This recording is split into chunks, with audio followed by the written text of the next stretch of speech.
This is Shopify Masters, the e-commerce marketing podcast for ambitious entrepreneurs. It's powered by Shopify, the easiest way to sell online, in person, and anywhere in between. To get an extended 30-day trial, visit shopify.com/masters.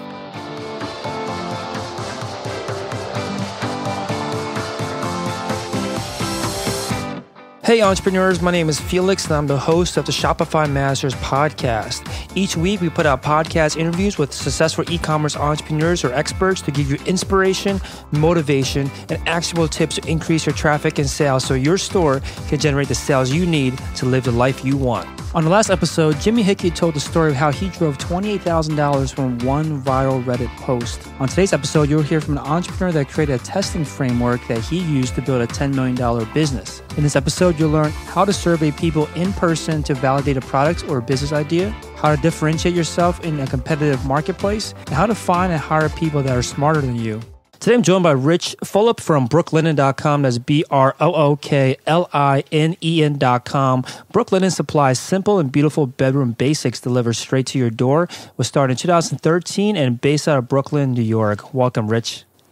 Thanks, Felix. Happy to be here. Awesome. Yeah, glad to have you here. So tell us a little bit more about your business. Like, what are some of the most popular products that you sell? Well, we started the business just around bed sheets. My wife and I started the businesses purely based out of personal experience. We moved into a new apartment, necessitated buying new sheets and pillows. We went to the big box store and we really just hated the experience there. There wasn't a lot of information and it was very confusing. And at that point, there was a lot going on with direct-to-consumer brands, and we kind of felt like there was a void here in the market for kind of bedroom products. And we didn't really have much interest in getting into the mattress game. It was more of the sheets and pillows, which were expression of personal style and comfort. So that's really what we wanted to go at with a very, very premium product at an accessible price was really our mission from the get-go. Yeah, this whole direct-to-consumer thing is definitely something I want to dive into a little bit deeper. And it's funny, you and I are both from New York, and on the subway, on the trains, you see ads all the time for so many direct-to-consumer products. In the home space and everything. It's definitely starting to become much more popular. So you said you saw a void that there was in this marketplace, and you and Vicky needed.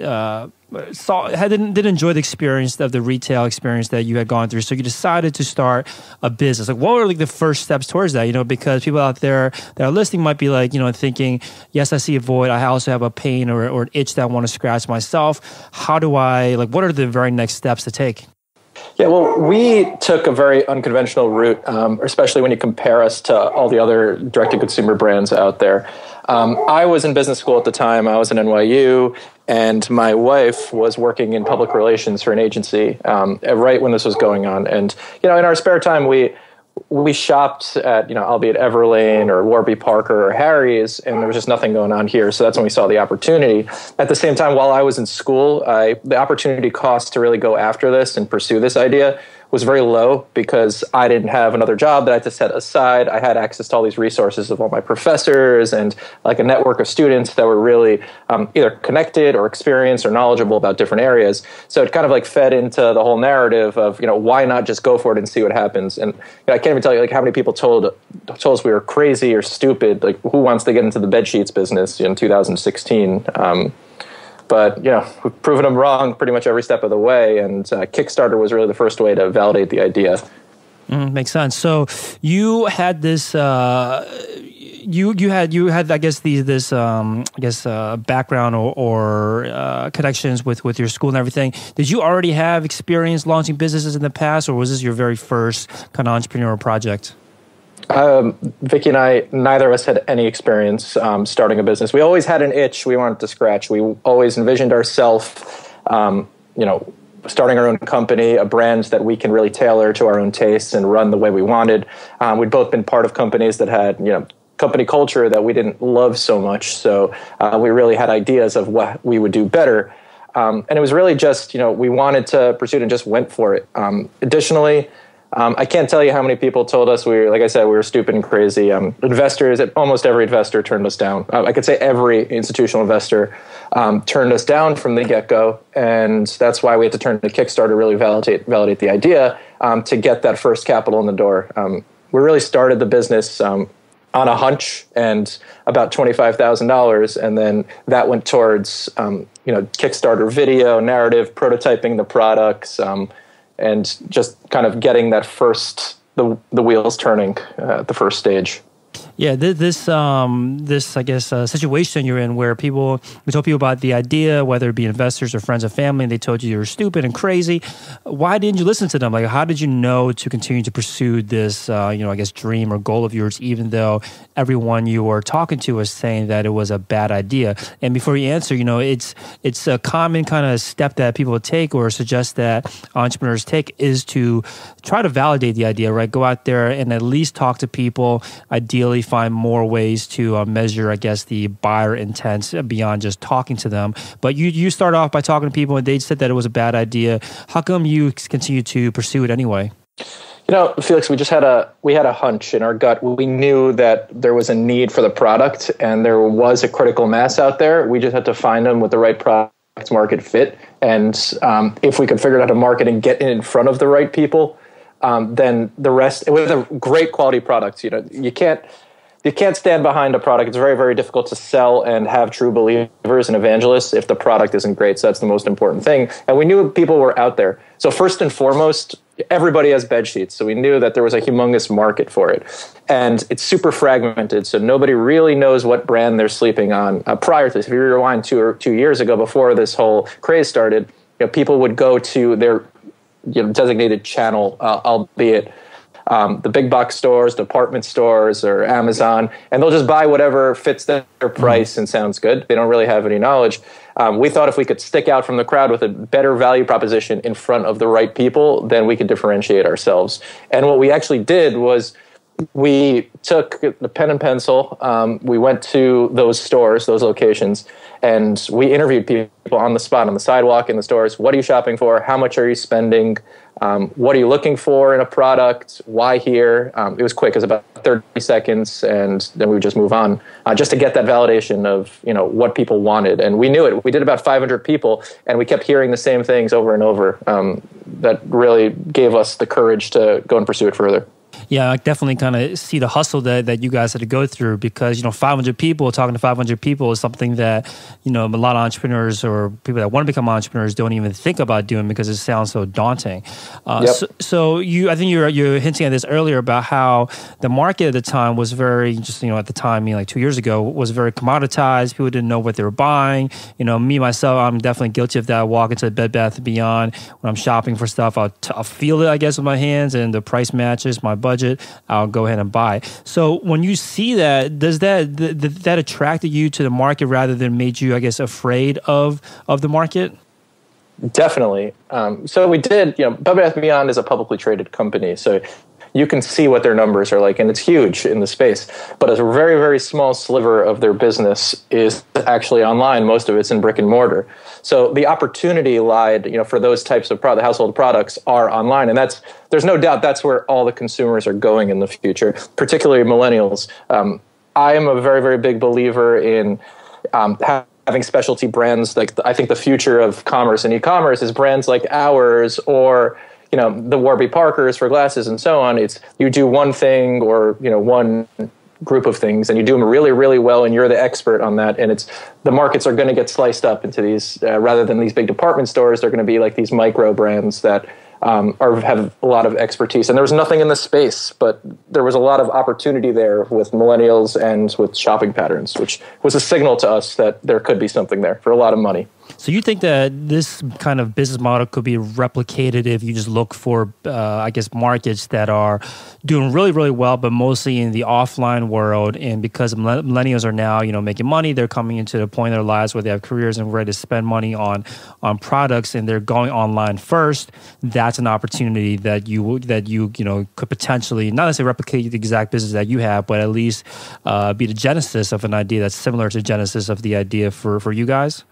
No doubt, but I think the market has to be big enough. We pursued a market that's huge, and it's something everybody has. So the way we look at it is almost everybody in the room or in the building, wherever you are, is going to buy sheets at some point. And statistics say it's going to be in the next 24 months is the cycle for people to buy sheets.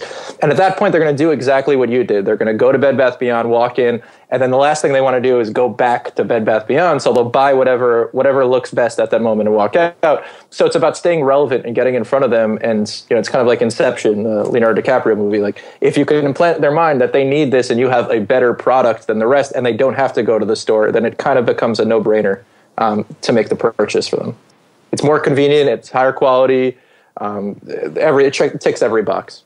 Yeah, so let's talk about this a little bit more. And I'd love to hear kind of your explanation of how you, and this is obviously probably a huge conversation, but I want to ask anyway, how do you position yourself in a marketplace that is commoditized, a marketplace where people are like me that was going to a store and just, buy whatever is out there, not really understand what kind of brands are out there? How do you position yourself as like the kind of premium brand that people should not necessarily go out of their way, but I guess take a risk on and purchase from them for the first time? Yeah, well, so what differentiates us from the get-go, for instance, from some of the mattress companies, for example, is that we are a brand and we want to be a lifestyle brand from day one. So we didn't want to be the Brooklyn in sheets. We want to be Brooklyn the brand, and this brand stands for a certain lifestyle, a certain quality. You could see it in our photography. Our photo shoots are very real. We use real people that are here from Brooklyn. All are millennials. We shoot them in lofts here in the city that have a very certain look, and it's an aspirational lifestyle. And that's not something that's ever been pitched really in this product prior to us. It's always, carpeted room in a house someplace that's, very set up a certain way, when the reality is most people don't live like that and they can't see themselves in the product. So if you can have them visualize themselves in the product and they love and it's aspirational for them, then it makes it a lot easier to connect with the customer. And that's part of the whole website strategy as well of appealing to that demographic. We know who our customer is, and we've tailored the whole experience around pleasing them. Yeah, I love that. I don't want to I think it's worth repeating is that if you are in a commoditized market or you're in a market where there's really no strong brand out there, the approach that you guys have taken is to turn it into more of a lifestyle brand, make an aspirational lifestyle for your customers, that if they purchase your products, they could live a particular lifestyle that you represent in your website and your social media and make it aspiration for them so that they feel like they have to have this product, this specific product, not just to have bed sheets in general, but to have a Brooklyn Inn product. I think that's a really important point, and I think you hit the nail on the head. So one thing you're talking about a little bit earlier was about how you overcame the, objections from investors and people that you talked to about your product because you had a feeling that there would be a product market fit. So can you talk to us a little bit more about this? Like what is, for anyone out there that might not know, what is a product market fit and how do you determine if you have it or not? Yeah, it's actually quite hard to describe in a few words, but I think it has to do with aligning the brand, the vision, the price of it, and the quality and the pitch, all to the market that you're positioning it towards that is obviously big enough to serve. It's because you don't want to, I wouldn't recommend an entrepreneur to go after a market that's, very, very, very niche and very small. But in order to cater to a market, you have to tick all the boxes. And our price point, the way we really, I can actually give an anecdote over here. The way we approached it is after doing those interviews, we kept hearing the same numbers and the same type of experience that people wanted to have. But it made it quite easy to figure out how we had to position the product to them. So if we kept hearing from people like, I spent $70, but if it was a really cool brand and it was really awesome quality, I'd spend $100 to $150. But anything more than that's probably like a tough decision. I have to do more research. And we kept hearing that and hearing that and hearing that. So we're like, okay, this product, we got to position the best product we can no matter what in that price range. And that's what we did. And then from that point, we backed into what is the best product we can offer at that price so it fits for that customer. Rather than the other approach would be like, let's just buy the best product and serve it up and see how many people buy. Then it's a little bit more of a gamble. We did our homework first, so we knew what we were getting into. Yeah, and going back to this survey thing, I think it's a great first step that you guys took. You survey 500 people. You listen for patterns, listen for the same terms, listen for the same price points that come over and over again. Do you think that if someone doesn't have I don't want to say the opportunity, but maybe they are in a market where it's harder to reach these people in person, could you replicate this kind of surveying online too, or do you think it's only possible to do in person? I think it's better in person, but it really depends on the business. I think there's a lot of tools out there like SurveyMonkey or Qualtrics, coupled with social networks that make it very accessible. And what we found is you just have to be really, really humble about the approach and ask people, recognize that they're doing you a favor. This survey will only take, 30 seconds tops. I really appreciate it. I'm doing it so I can launch this business. People will probably roll their eyes and be hassled by it. But if you bug them just to get the information and you're humble about it, then they'll do you a favor. And it's really, really important to go to friends and family for that kind of information, to get honest information, and hopefully they can share it and open up their networks, and then you get that whole network effect as it branches out. And we did that also, in addition to going out on the streets, we used Qualtrics to survey people out via Facebook. We just asked friends to share and share and share.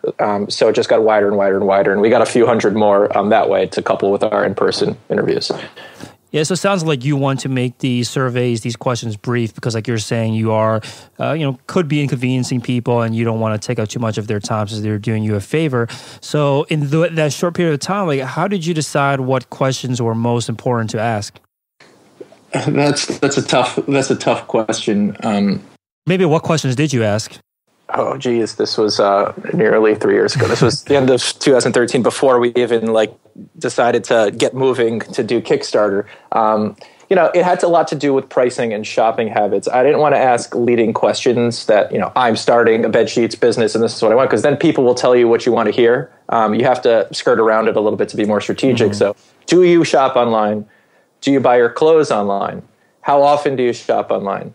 Have you ever bought home goods online? And you kind of got to get closer and closer and closer. So they won't know where you're going with this until the very end, but you'll collect enough information. And it's all about, frequency, recency, and pricing, I guess, are the most important.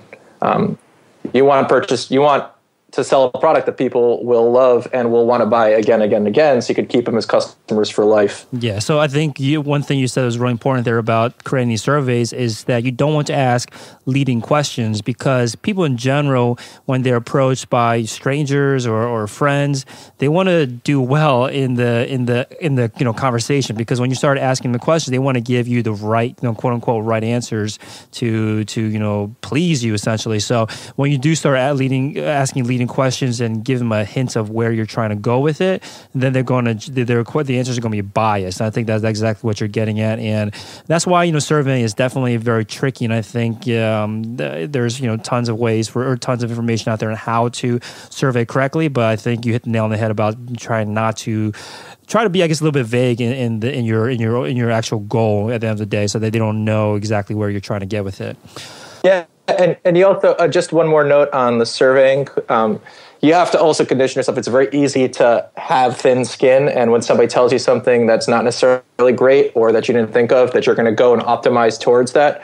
So if somebody said in my survey that I won't spend more than $20 on sheets, a natural human reaction would be like, oh no, there's people out there that won't even bother spending more than $20. We got to go cheaper and cheaper and cheaper. But you really got to block out the noise on both ends of the spectrum to really get the true pulse. Makes a lot of sense. So, because this was your first business for both of you, what were some, I guess, big skills that you had to learn immediately? The business has only been around for less than 2 years, so I can't imagine that's that much time to learn a lot of things. But I'm assuming that you had to pick up a lot of skills quickly. What are some of the things that you had to learn? Oh, geez, digital marketing. I know that's the most generic and generic in general term, but customer acquisition in general. A lot of people tend to think, myself included, you have a great product, and if you build a great-looking website, people will come, and you're going to sell millions of units. It doesn't really work like that in reality. So having new strategies to acquire customers and drive traffic to the site is definitely the hardest piece to learn with no prior experience, and to do that efficiently. I like to say it's not a magic trick to sell $1 for 80 cents. So, it's easy to throw money away and do that and get people to the site, but to do it efficiently in a responsible way that you're actually making money is very challenging. And that was the most challenging piece of how to kind of layer the pieces on top of the site to make that most efficient. Yeah, so customer acquisition, that's definitely, you have that skill, like you have a business essentially, right? If you're able to acquire customers profitably, efficiently, like you say, you have a business. So if you had to start over, what's the fastest way to learn how to acquire customers? Oh, well, be humble and ask a lot of questions. I take a lot of time. A big part of my week is my work week is networking and having meetings with other entrepreneurs, other CMOs and CEOs, just to learn different strategies. What's working, what's not working, how can we help each other? And you just get tidbits. You get a little nugget from somebody everywhere, even in other industries, and you just have to figure out how that can help your business and put it all together. Is really the part that kind of goes on top of the website to make it better and more efficient continuously. And it really never ends, is the honest truth. Yeah. Which is the challenging part. No, for sure. And if there's just like so much information out there, how do you personally filter what is actually good advice versus what could be, not necessarily bad advice, but bad advice for your situation, for your company? So, as I said at first, we did not get any institutional funding to start the business. We bootstrapped it, which in hindsight, where we are now, was the best thing that could have ever happened to us. Obviously, you feel desperate at the time, and as you need it, everybody's getting VC funding. It's all you hear about and read about in Mashable or TechCrunch, but it's not the most important thing. What it actually taught us was how to be very responsible and how to be very efficient and test a lot in terms of, and use data. That's the most important part for us. So we test everything. Anything anyone tells me, I will give it a shot with a small budget and see what happens. And if the numbers jive, we have a marketing model where, it looks at, CPM, CPC, CPA, that all backs into each other, and conversion rate. So we know if the strategy will work or not, and we'll test anything. So, it's really about testing until you find what works in your potion. Yeah, I think that's definitely the great approach. Testing everything, testing all your hypotheses, and then of course actually being able to track all of it. So, can you give us an idea of how to set something like this up? Like maybe do you have an example of something in the past where you did test, and how did you set up the test, and how did you track the data? Yeah, there's tons of times I could do it. You just have. You have these conversations with other founders at different stages. Ideally, you want them. The ideal scenario is talk to somebody that's just one step ahead of you, that's done this before, so you could get an idea of what works and what doesn't work. Anecdotally, I'd say the first thing out of the gate that changed the business at the first level was email. So, I wasn't a big believer. I'm actually not very receptive to marketing emails myself, but it's the most important thing for an e-commerce company, without a doubt, is having a good drip campaign and really making the most of the leads you capture. So you start off with tools that are cheap or free, like a MailChimp, and you see and the free pop-up widgets, or some of the $10 apps that you can get, and then you capture emails and you test different messaging, you test different codes, different offers, and so on, and then you see what works. And if it's a discount for first-time customers, if it's free shipping, if it's different value propositions you pitch, you find out what works and you A/B test it, and then you keep layering it on. You say, okay, that works for this. Let's move on to the next thing and see how we can convert them faster or more efficiently, and so on. Email was the first where we did a lot of testing, and very cheaply. Now we have a way more robust email campaign with a lot of A/B tests on every email we send, and a lot of segmentation. But it took a while to build to that point. So does it boil down to just you getting great ideas from successful people, testing it out, setting up a test to see if it works for your particular market, for your business? If it works, keep it, and then just kind of cycling through this over and over again? Is that what your key to success for you? That's the exercise. You keep it, and then you move on to the next thing. And, you have the funnel from end to end, when somebody discovers the brand and how you're going to get them to check out at the end. And there's so many pieces in between, like what's on your product details page, what's your return policy, what's your FAQ, how are you capturing emails, how often are you emailing them, how are you retargeting them on different networks or wherever they are. And it's just like you have to fill the gap in between from end to end, so you got it completely covered. And then it really, you close the loop, and you got like an airtight machine at that point where you control the entire customer's experience, and it's repeatable. So every person that discovers our brand, we're pretty confident that they have the same experience from end to end with us, even when they're interacting with our customer service team. Yeah, so, I can imagine some listeners out there might be saying, yeah, it might be, this sounds like all great and everything, but it might be real easy for Rich because he has a successful business now, lots of traffic, so it's easy for him to test because there's, a lot of people to test with. So if someone out there is just starting out and doesn't have, the traffic yet, what do you think are some important tests to try to conduct very early on in your business when you don't have much revenue, you don't have many sales, you don't have many customers? Yeah, paying for sponsored content is something that took us a while to do, and you can test that very, very small, either albeit on Instagram or with smaller bloggers.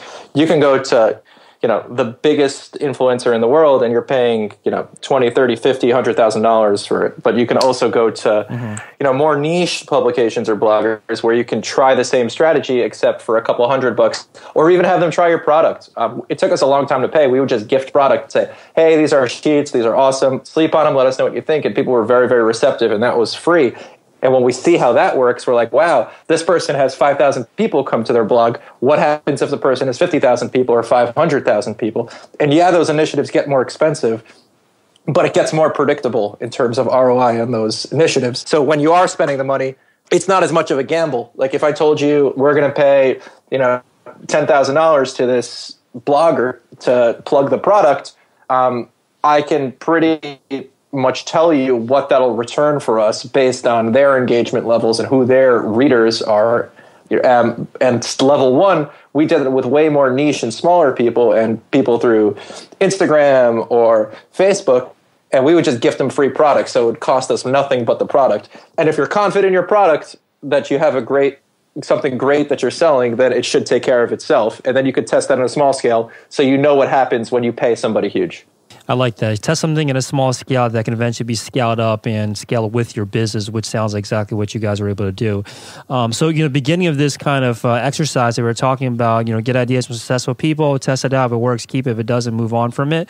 How do you, network with these successful people? How have you been able to connect with people that are, just a step ahead of you or that have been on the path that you are currently on? Yeah, it takes some balls to reach out to people and just do it cold. And sorry for the language, but yeah, you just have to be humble and reach out.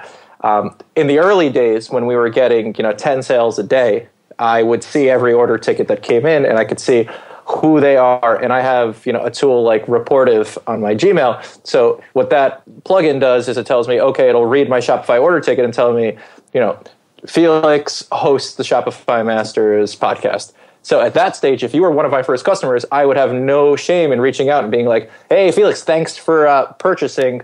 I'd love to get on the phone with you for 10 minutes to just talk about what we're doing and see if you have any advice. I see that you're driving 100,000 people to your site. Would love to see what's working for you.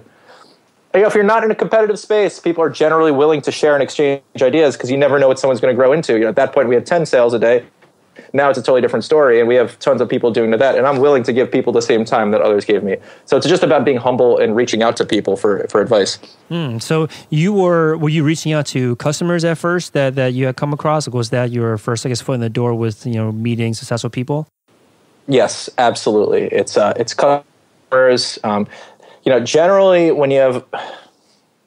Generally, our first customers, I would say for a lot of niche products or a lot of Shopify stores in general, people are going to discover products and they're early adopters of something new, and they take great pride in being like, oh, I discovered this brand and I'm the first of my friends, and they have pride in that. So if you're humble and you go to them and you ask for their feedback or for any tips they may have, be like, hey, how was your shopping experience with us? I'd love to get your take. And somebody's like, the checkout process was a little bit confusing. You can take that and adapt that information really quickly because, like I said, if you have 10 customers in the early days per day and one or two of them says this, that's a significant percentage. So then it really dictates what's going wrong with the people that aren't checking out, for instance. So it's about being humble and outreach just to get in touch with people and get the information.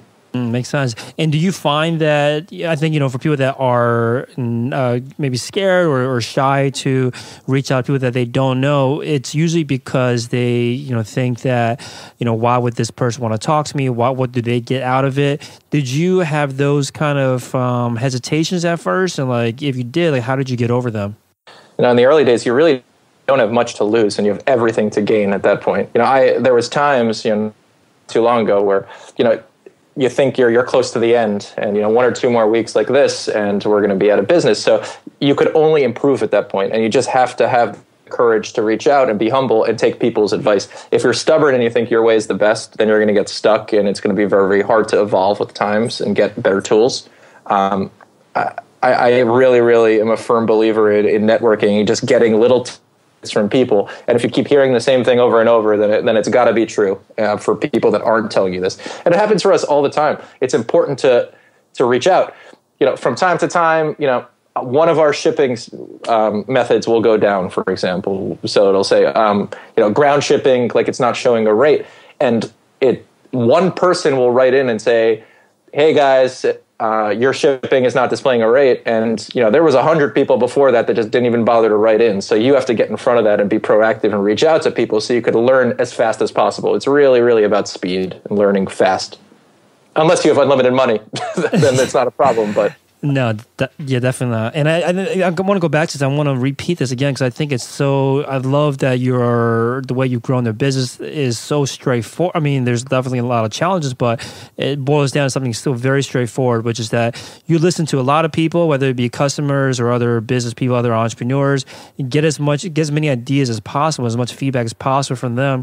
Find out ways to test to see if their feedback makes sense and is actually scalable feedback in the sense that other people are going to want or would give the same type of feedback, and then see if it's successful or not. If it is, keep it going, and then kind of keep cycling through this. And I just want to repeat it again because I think that if entrepreneurs out there are listening to just follow that model, you will definitely make progress. Maybe not as successful as you guys have gotten, or maybe as successful, but it's definitely going to help you move in the right direction. Yeah, I think I'll add one more thing on how I go about it. My entire mentality of how I've built my team is I don't love generalists. In general, I like to be the only generalist in the room on our team, and I like having a team of specialists that I work with that I can count on for expertise to execute the things that I know nothing about, and I have to be confident enough to say that I know nothing about them.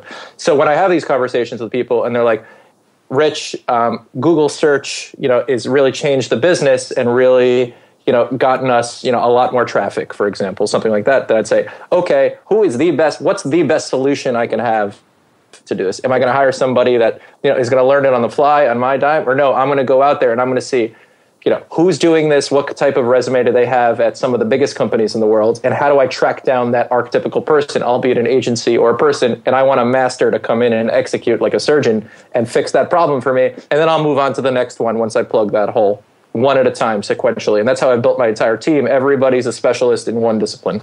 I love that. And when you are a generalist or, anyone out there that is running a business, there are going to be holes in your skill set. There are going to be holes in your business, and you need to fill those gaps with specialists. And I think the concern is that when you are just a generalist or when you don't have skill in a particular area, how do you vet a specialist in that area? How do you know that they're actually knowledgeable when you are not knowledgeable yourself? You interview many of them and have many conversations. There's no shortcut here. So, if you talk about the most easy example that is Google search for an e-commerce company, we had to interview 15 agencies and 10 different people that actually do that before we kept hearing the same thing, and we kept hearing everybody's different strategy and their pitch until you filter it through, and you're like, okay, this guy understands what we're doing, or girl, or agency, or whoever it is. You say, this person understands us, and we really like the way they think about it. They think very similarly to us, and we feel comfortable giving them our money and our budget to accomplish the same goals. And it's very, very... it equates to an orchestra, and I consider myself as CEO to be the conductor of the orchestra. Mm-hmm. You don't want a bunch of musicians out there. You want the cellist to play the cello. You want the pianist to play the piano. You want people that are masters to get the best sound out of the orchestra. And it's my job to be the conductor, and that's kind of the way I built the whole unit. And how were you able to identify what position you should hire for first? And for anyone else out there that's listening that has the budget or the revenue to make their first hire, how should they think through who should I bring on? What role should I bring on to my company first? I have a very, very easy answer for that. when it's taking you or me too much time to do that task, then it's time to pass it on to somebody else. And I've done every role, with the exception of my co-founder and partner, Vicky, who does our PR and our social, and that's her, like all the communication stuff is hers. I've done most of the other stuff to a point where I can't do it anymore. So if I was forecasting inventory, I was doing that, of course, when it was just the two of us, until the point where I couldn't juggle the marketing and the inventory. I had to hire somebody to help me manage that. We were packing our own boxes in our apartment for the first 2,000 orders until we were packing until 3 o'clock in the afternoon. And then I had a few hours in the day to actually grow the business. I was like, okay, I need to free up the time and get a solution for fulfilling orders. And I did the same thing for customer service. When it took too long to answer all the tickets because there were just too many, I knew that was a signal. I had to hire somebody so I could concentrate on the growth stuff. And we repeated that exercise over and over, pretty much with every task as we've grown. Yeah, so as a CEO, if you are like you are, or if anyone else out there is a single founder, just an entrepreneur working by themselves, is there any role or any, skill set or any, function that you as a CEO should hold on to forever, or is it for a long time, even if it takes you, a chunk of your day or a good amount of your time? I think the last piece that I will relinquish eventually, I love my team. We have a great team. We work well together and we're all on the same page. The last piece I'll relinquish is the financial aspect and the CFO duties that I have. And the reason is because, like I said, Vicky and I built this from just the two of us in our apartment. And I've been so disciplined about what we test, what we spend, and how we budget things. So until I have somebody that has that same respect for every dollar that we've built since we bootstrapped this whole thing, I'll be very, very reluctant to give that piece up last. I don't want people writing checks for the company that I won't. Makes a lot of sense. So yeah, let's now talk about the very, beginning of this. So it sounded like you originally tried to get outside funding, some institutional investment for the business. Didn't work out. And was that when you first turned to Kickstarter, when you guys realized there's no one's going to fund us, let's just do this ourselves? Yeah, that was the first signal.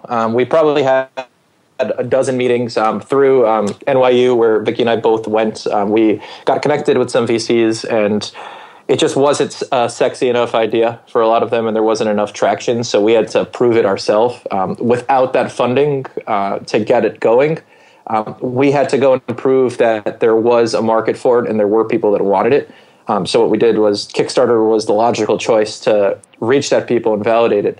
And the amount of money you raise on Kickstarter is actually pretty tricky because we set the bar at $50,000 because we knew that if we spent sold $20,000 worth of product or $10,000, we could pat ourselves on the back, but that's not really a huge business where we should pursue that for the rest of our careers. It would have been more of a hassle just to go through the fulfillment process, and who knows how big it would have been.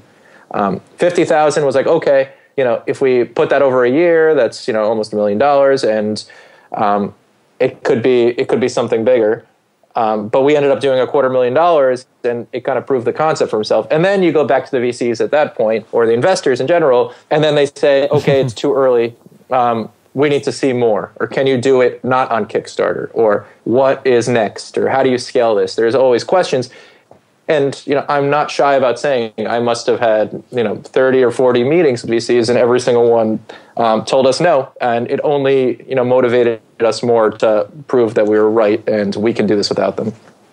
Yeah, so again, you said $50,000 goal, raised $237,000 from 1,733 backers. So how did you do it? How were you able to, you had this idea, you put the money into, it sounded like you invested some money into the video and actually putting together the Kickstarter page. How did you actually promote it? How were you able to get the first kind of backers? It's a good story. We have done so much for this business with the sharing economy and social networks as cheaply as we could, and we were forced to, and it was all for the best. And for whoever is listening that is in the same boat or may not have that VC funding, it's totally possible to do anything with the tools that are out there. We rented a zip car. Vicky's background was in public relations, so she knew how to communicate with bloggers and editors and magazines and so on, but she didn't have these connections in the home space or the lifestyle space. She actually worked in beauty before. So we packed up about 50 sets of prototypes, and we packed them in like a zip car, a van that we rented, and we drove around New York City, just dropping them off at the magazine buildings for Condé Nast or for Hearst or for Apartment Therapy. It was really, really important for us in our space. And we just dropped them off with handwritten notes and said, hey, we're a husband and wife team. We want to kind of reinvent the bed sheet space. This is our product. This is how we made it. Let us know what you think. And yeah, we ate the cost of all those units, which ended up being, several $1,000s, and the cost of shuttling it around. And we did it all ourselves. But people appreciate the scrappiness and the resourcefulness, and we actually got written about by about 22 out of the 50 or 60 that we sent, which is an amazing conversion rate for that. And they said, look at the startup doing this, husband and wife team, trying to, kill what's a commoditized space and make people inspired to do something better there. So we did that. When we got the orders in from Kickstarter, we actually hired TaskRabbits to help us pack them up, the boxes, by the hour. For courier service, we used Ubers. We kind of sent them with Uber Rush around. Like, we did everything as cheap and efficiently as we could until we had the capital that we generated ourselves to actually do things in a more robust manner. So I think I'd like that you guys had a story to tell as well outside of the product. It wasn't just, here's a great product. You guys had a story of, a husband and wife team trying to take down this kind of, giant, brick and mortar or physical retail business by going direct to consumer. I like that there was a story behind it as well, not just, again, pushing the product in front of these PR outlets.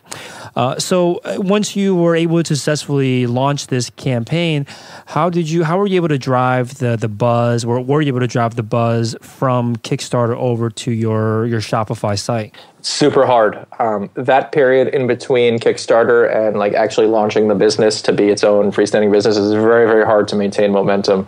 Kickstarters get a lot of buzz in general because the ideas are generally novel. And then you put up, the as seen in XYZ publication on your Kickstarter, and that kind of just breeds more traction and so on.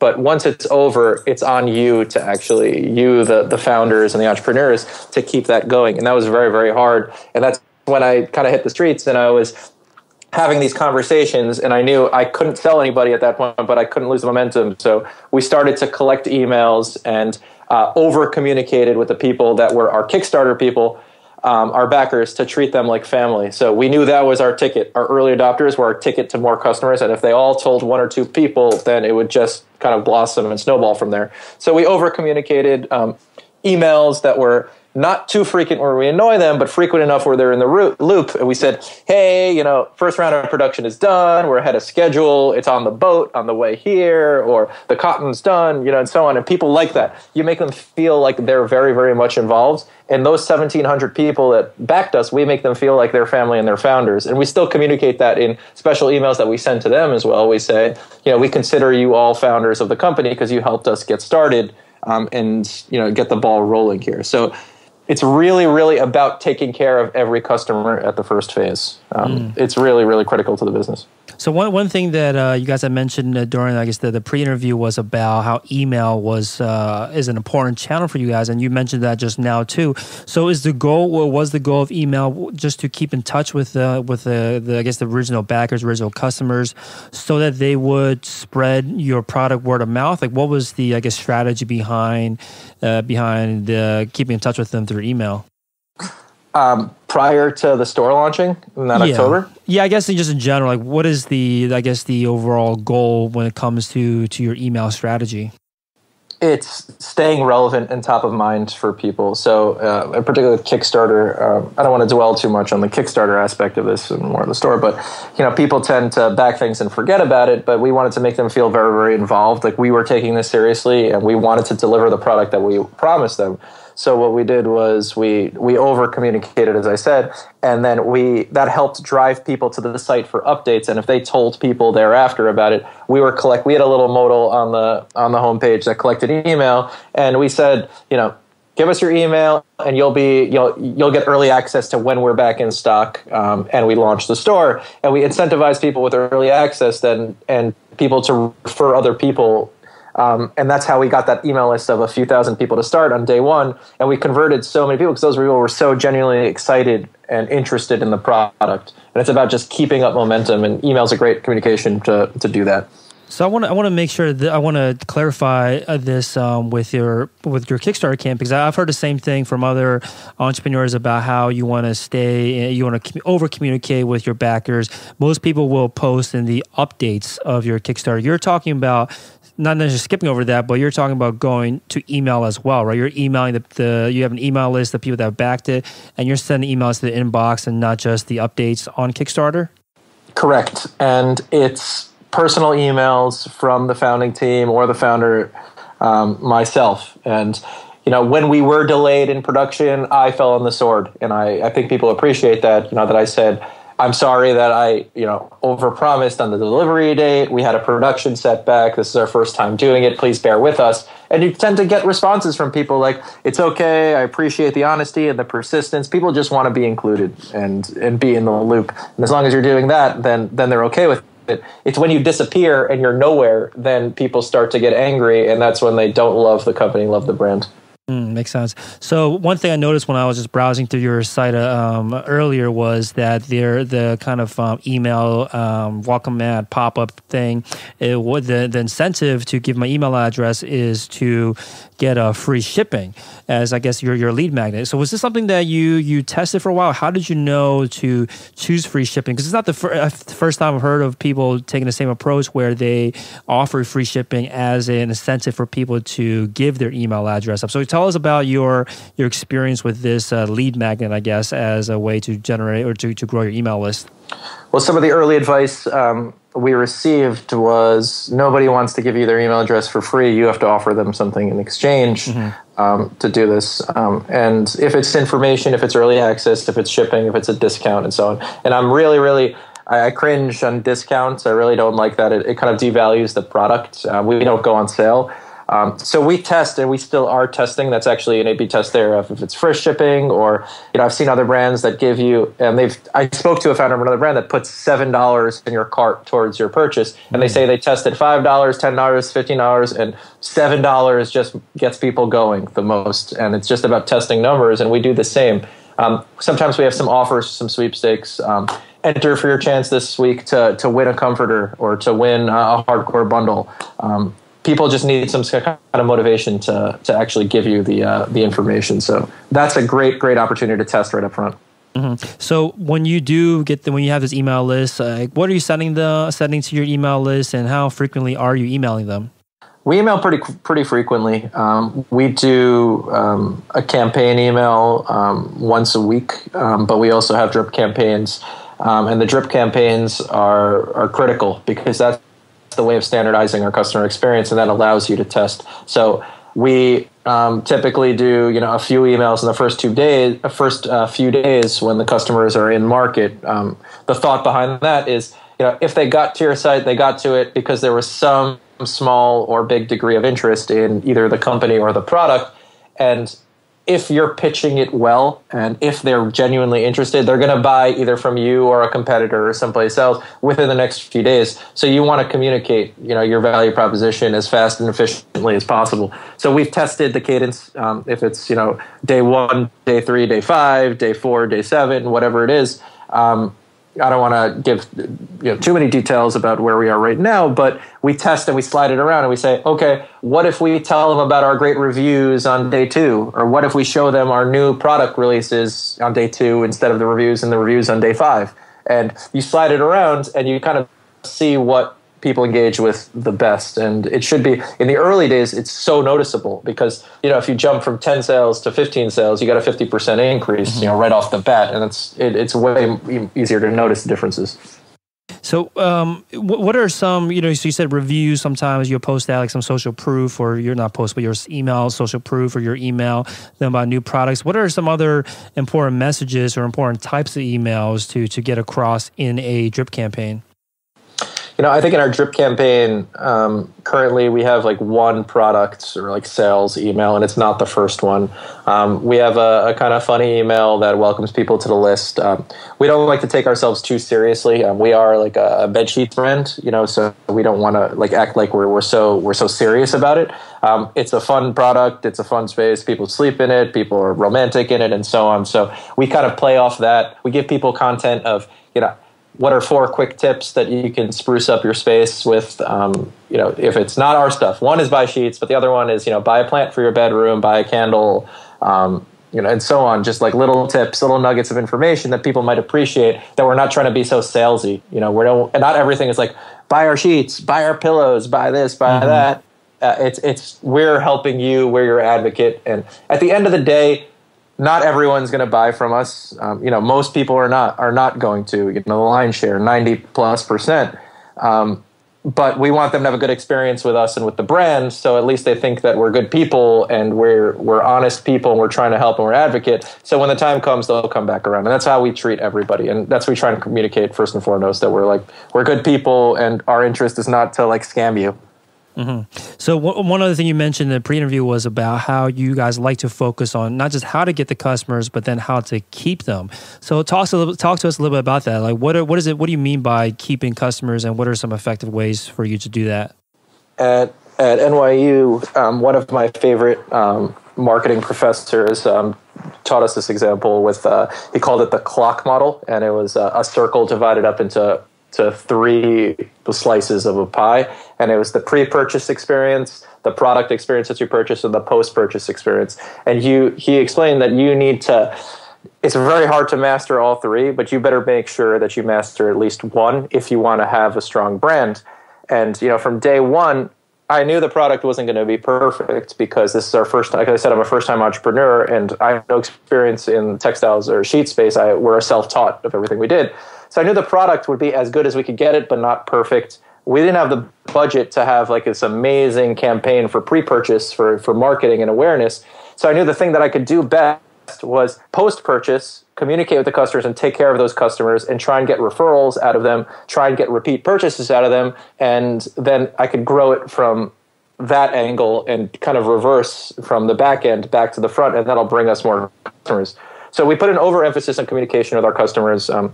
Even with a returns process, we don't automate that. It's something that we take personally. We want to know the feedback as to why people are returning it, and we don't make it difficult for anyone. We just want to know some feedback, and then we facilitate it with people, not with third-party apps that could do that more easily. And it's about taking care of the people. And if you communicate that, hey, even if you want to return the product, tell us why. We value your feedback, and we'll do better next time. People appreciate that, and that's kind of how we envision it. And you have customers for life that way. Yeah, so great customer service, return policy. Do you put them into another type of drip campaign or anything, or communicate to them differently once they Absolutely. have made a purchase?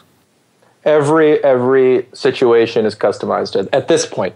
And I should say that it took a long, long time, and we've moved from 3 ESPs along the way to get where we are now with the exact features we want. But new leads that come in from different sources have different email experiences. Customers, first-time purchase, second-time purchase, third-time purchase have different messaging and different we do things differently with them and communicate differently. Everything is customized at this point. But it was built email by email and step by step over the way until we've built this entire network. So it's a system. Gotcha. Yeah, I definitely see that theme throughout this conversation about how you have a methodical, systematic approach to everything. And I think that's really key to making the kind of progress you guys have had. Again, you launched the business less than 2 years ago, $250,000 raised on Kickstarter. How successful has the business grown to today since the launch?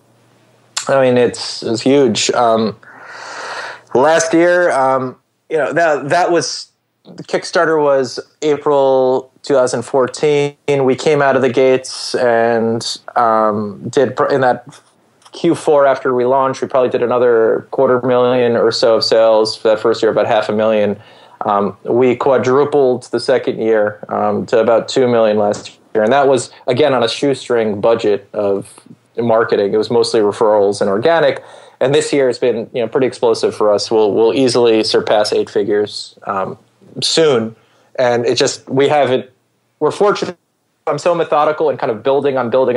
We've never had a month that was smaller than the previous month since day one, just because it's been a slow, sustained, steady growth rather than anything that's there's no silver bullet in this game. Yeah, that's amazing. And I think maybe to close out on this, you guys obviously move very quickly with the growth of the business, with setting up all the systems, with setting up all the marketing.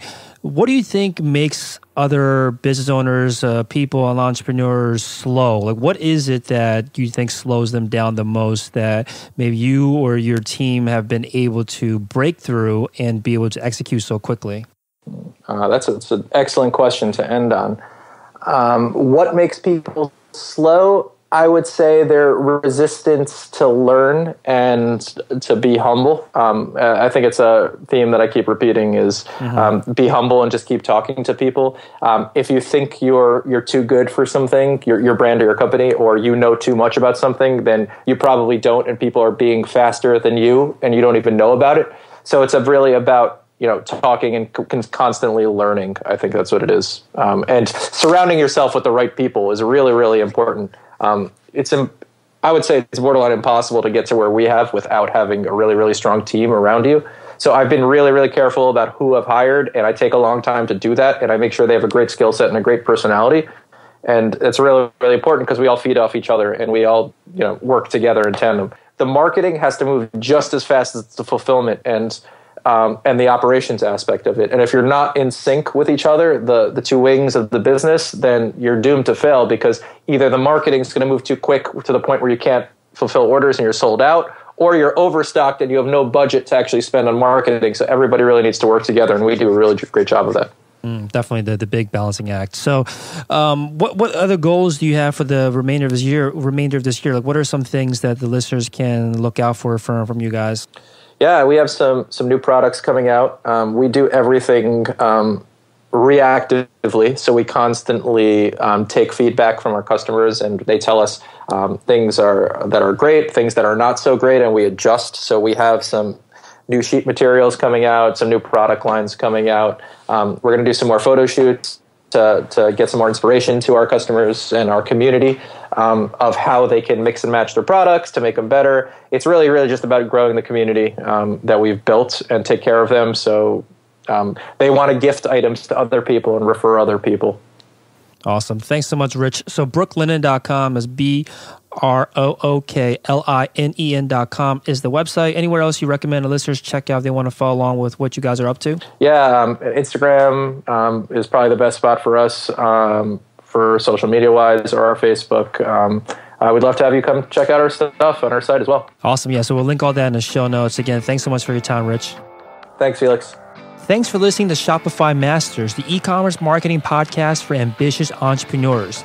To start your store today, visit shopify.com/masters to claim your extended 30-day free trial.